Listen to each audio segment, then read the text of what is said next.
On August 7th, Netanyahu said he wanted to take over Gaza but not keep it. He evidently wants to give control back over to Arab forces, ignoring the fact that Hamas is an Arab force that has been the only force capable of doing any form of government in the last 20 years.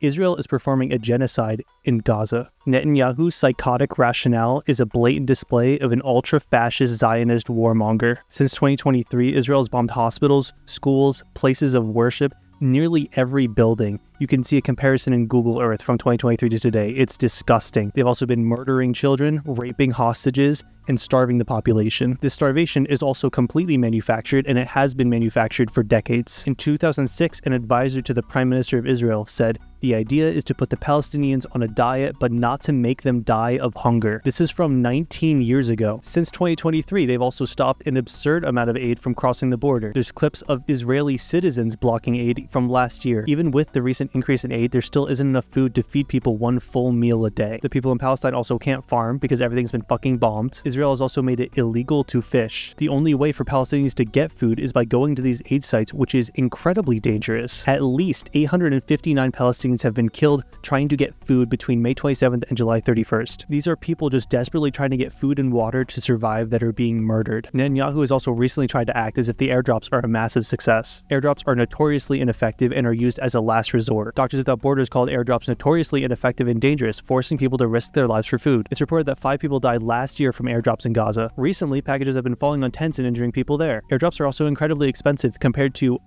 driving the trucks that have been stopped on the Israel-Gaza border for months. Now let's talk about the governing body, Hamas. Hamas was created in 1987 during the first Palestinian Intifada. The Intifada was an uprising by Palestinians in response to Israel's illegal occupation of the West Bank and Gaza. Hamas was democratically elected into power in Palestine in 2006 and has stayed in power since then. In 2007, they had to take back Gaza from Israel because they wouldn't leave. In direct response to Netanyahu's statement, Australia, Germany, France, Egypt, Saudi Arabia, Iran, Jordan, Indonesia, Spain, Pakistan, Italy, New Zealand, and the UK have all condemned the plan. Germany is also freezing all military exports to Israel. In comparison, the US's response is a fucking embarrassment. Dorothy Shih, the US ambassador to the UN, said Israel has a right to decide what is necessary for its security and what measures are appropriate to end the threat posed by Hamas and other similar groups. The simple truth is that this war could end today if Hamas will let the hostages in all of Gaza go free. This response is psychotic and ignorant. In this context, Israel's security needs is to take over Gaza,